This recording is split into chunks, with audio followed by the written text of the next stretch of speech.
Alright guys, my name is Metagoblin and today I'm going to be helping you decide which DPS class you should play in Classic World of Warcraft.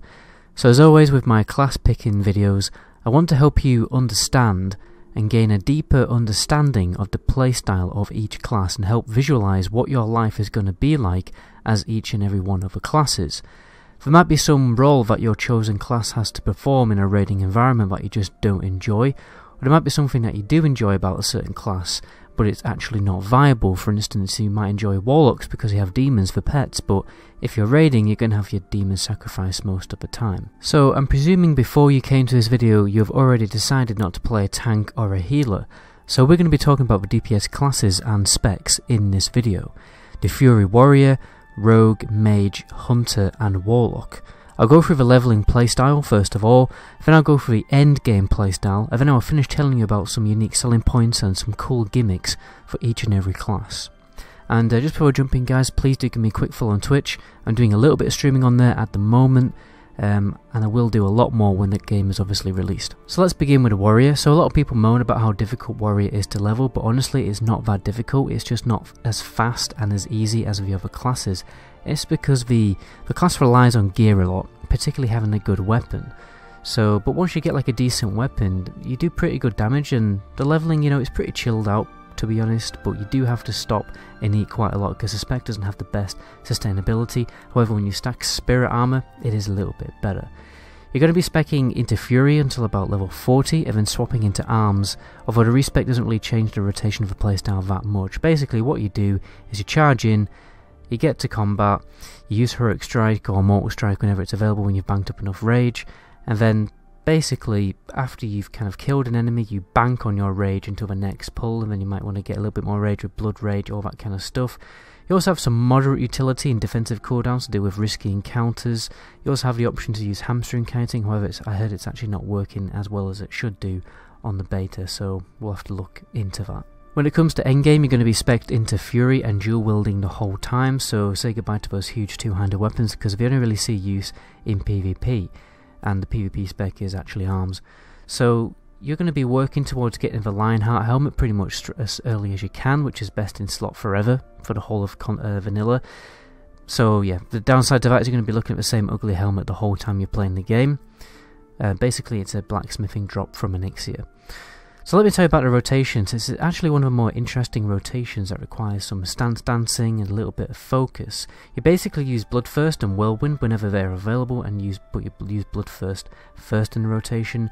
And if you're starting getting too much rage, you kind of fill in with Heroic Strike, and if you're low on rage and you get an overpower proc, you have to stance dance into battle stance to get to consume your overpower proc. So you get to use more than one spell, which is more than what can be said for a lot of the other classes.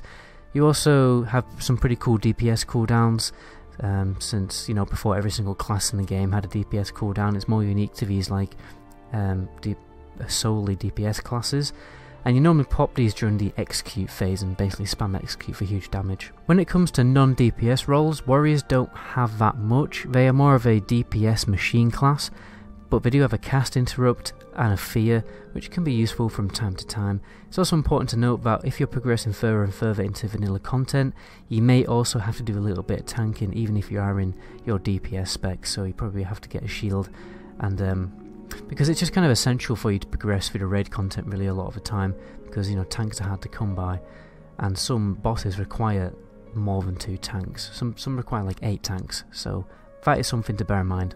So let's talk about the gimmicks of the Warrior. There isn't many because obviously Warrior is more of a kind of barbarian DPS machine class, but nonetheless you do have some pretty cool defensive cooldowns like Shield Wall and Retaliation, which pretty much make you immortal for a few seconds. You got Sweeping Strikes, which is probably one of the best AoE cleaving abilities in the game, and you also get to use a ranged weapon. Let's move on to the Rogue. In many ways they are similar to the Warrior in the sense that they are a solo DPS machine class. They have the same issues as a Warrior in you know, when it comes to leveling, with their bad survivability, bad sustainability, but they kind of make up for it slightly with their utility, such as stealth obviously to skip enemies, increased dodge chance, shorter cooldowns, defensives and other kind of utility abilities. Your playstyle is going to be straightforward. You won't be using stealth as an opener on every single mob pool, as this wastes time. You only reserve it for specific situations. Basically, you cast Sinister Strike and Riposte when it's ever available, while letting your melee strikes like snugly fit in between each special ability attack. So you probably need a weapon strike timer for that to maximise your DPS. And then when you're at 5 combo points, you just use Eviscerate to finish the mob down. You don't really use Slice and Dice that much, as you know, combat doesn't really last long enough to justify spending combo points on that buff. You will eventually have access to AoE and DPS cooldowns of the later levels, like Adrenaline Rush, Blade, Flurry, all that kind of thing. And obviously Stealth will make your life really, you know, just a lot easier. You can avoid difficult encounters and hide away from getting ganked. In fact, you can also become the ganker and just kind of get revenge for being ganked in all your years of playing World of Warcraft, which is basically my personal plan, because I've never played Rogue that much, and I'm going to be playing Rogue when a game launches. But anyway, so at endgame, you're going to be dual-wielding swords pretty much all the time. There is some viability of using a dagger, but it's generally accepted that double swords is the way to go. The rotation is all about maintaining your Slice and Dice buff and filling in with Sinister Strike and Eviscerate, basically. Like the Warrior, the Rogue also has a number of DPS cooldowns for you to manage. It's also a very manoeuvrable class because of Sprint, but like I said, the class is more about maximising your DPS rather than helping out the raid in other different ways, like a lot like the classes on different classes on this list, the caster classes. They help out in other ways rather than just doing DPS over time. However, for the rogue, you know, your stuns and your kicks will help out from time to time, and it'll also be your job to find traps and disarm them in some raid and dungeon encounters. So let me talk about the gimmicks. First of all, obviously stealth, we talked about that. You've got sprint, which is useful, you know, in PvP and PvE, but also just getting, you know, after you've raid wiped, getting back to the boss a little bit faster, so it was just less walking time. You've got some really cool class quests I thought was interesting to mention. You've got loads of weird RPG gimmicky kind of features like leveling your lockpicking and poison making. You can unlock dungeon doors, you can unlock chests that can't be unlocked by anyone else, and then lock boxes, all that kind of stuff. You've also got access to ranged weapons. You can do pickpocketing, you can go for a dungeon, do loads of pickpocketing, make loads of money. You can disarm traps, you have reduced fall damage, and the last thing I put on here was just you have loads and loads and loads of stuns. Now let's talk about the mage. I quite like the mage leveling style. It's about dealing as much damage as possible while avoiding melee range and being tactical about how to use your snares and like your roots like Ice Nova to pin the enemy down and just kind of escape.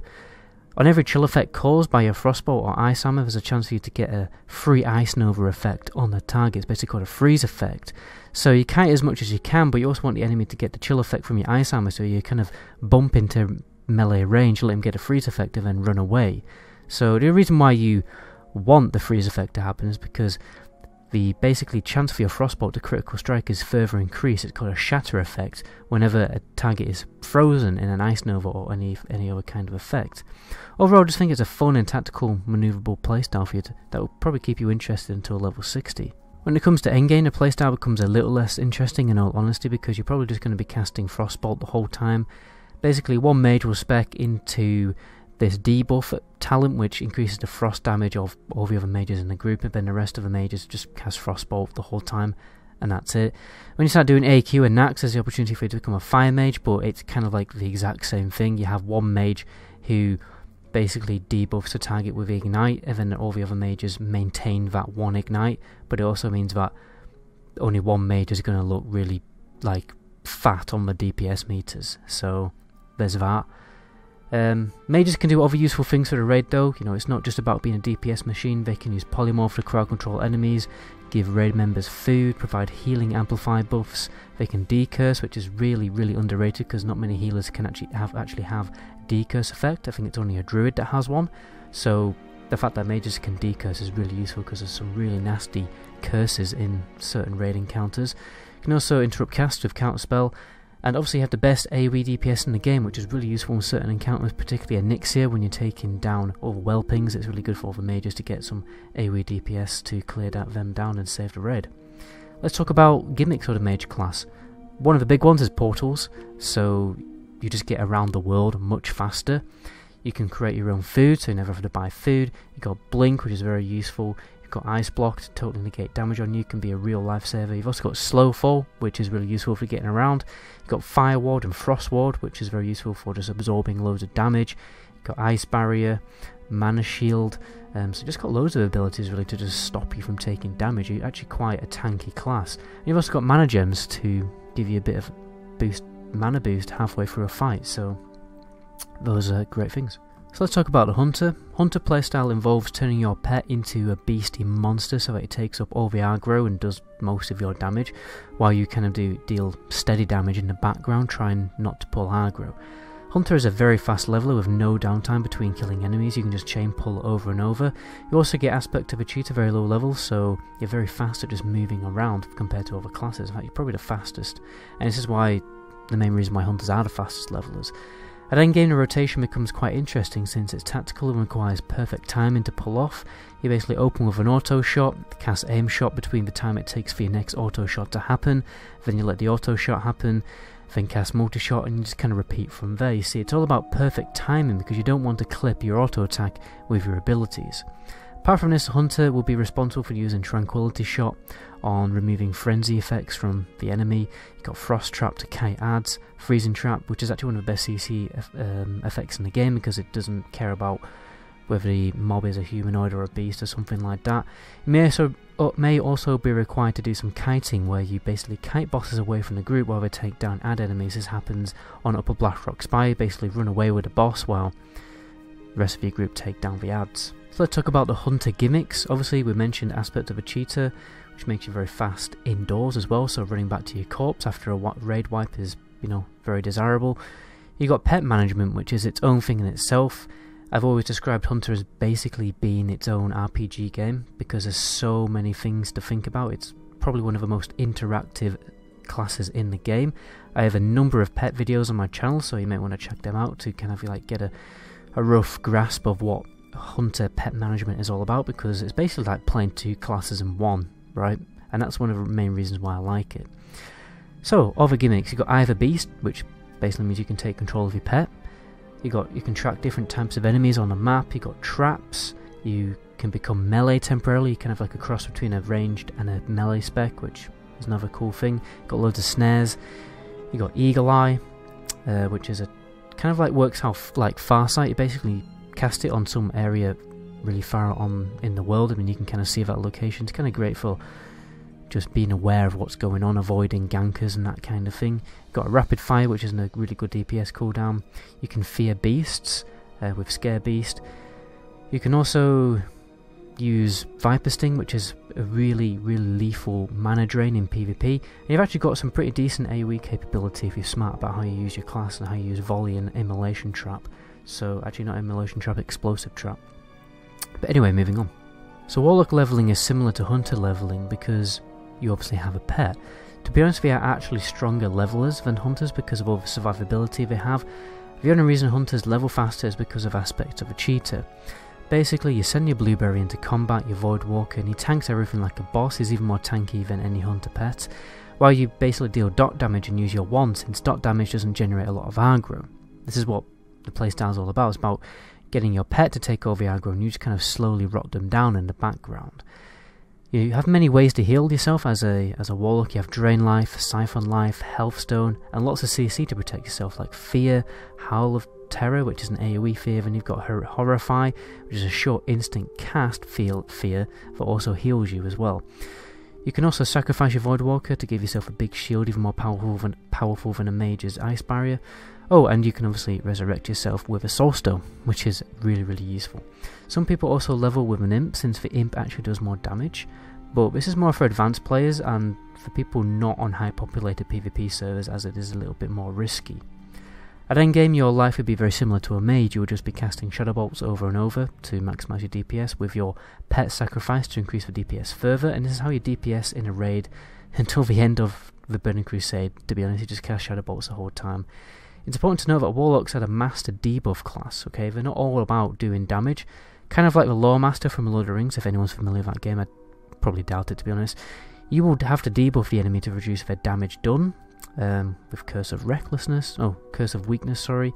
You can increase their weakness to elements of magic to buff a DPS of other DPS in the group. Apart from this, you are just very useful in a raid environment. You can give warriors health stones, well, the tank specifically. You can Soul Stone the healer so that they can res in combat. That can be a huge raid saving situation. And obviously the big one is summoning people, which means people just appreciate you more, people just love you more because you're a warlock and everyone else is just lazy. It means you can also get people to your dungeon faster if you're making a dungeon group. I know I said earlier that the build that most people go for will involve actually sacrificing your pet to increase your shadow damage, but sometimes you will be requested to buff your tank group with the Imp's Blood Pact buff, and then you can combine this with the Black Book, which is a warlock trinket that drops on the first boss in Blackwing Lair, which basically is a DPS cooldown for your pet. And once you've got that, you can actually start doing some pretty decent damage. So there is the option for you to actually do a little bit of pet managing for your pet to actually exist in a raiding environment, because I know a lot of people really like pet classes. I'm included on that one. That's why I've always liked Unholy Death Knight. So there is actually opportunity there for you to use your pet. You don't have to sacrifice it all the time. So let's go through the gimmicks of the Warlock. First of all, one of the big ones is a free mount at level 40. Well, not totally free, but obviously much cheaper than what everyone else has to pay. You've got Life Tap to basically give you infinite mana as long as you can heal. You have Health Stones, you have Fear, Water Breathing, Soul Stones, Summoning, the Eye of Kilrog, which can be useful for pulling bosses. You've got Track Demons, Detect Invisible... detect invisibility, which is basically a way to find invisible mobs in the game. There's like mobs which are like totally hidden in the game that only warlocks can see. Part of the reason for this is to make warlock soul shard farming a little bit easier. You've also got really long CC called Banish for elementals and demons. You've got Drain Life. You've got Hellfire AoE, which is very risky AoE. You've got AoE Fear, Instant Fear, Enslave Demons, so you can just basically take any demon as your pet in the game. You can also summon the Infernal of a Doomguard, right? So this is like kind of like a really big summon ritual of Doom, for instance, where actually start killing people who are involved in the summoning ritual. Basically get 4 of your group members together and you summon this really big Doomguard that just totally destroys everyone. You can use it to raid, you can use it to wipe entire towns if you feel like it, but it is quite a difficult pre-requirement for you to get the Doomguard quest, which is quite interesting actually. So yeah, you can just kill everyone on your server if you feel like it. Anyway guys, that's where I'm probably going to end the video there. Hopefully I've covered everything that everyone wanted to know. My name is Goblin. Until my next video, ciao.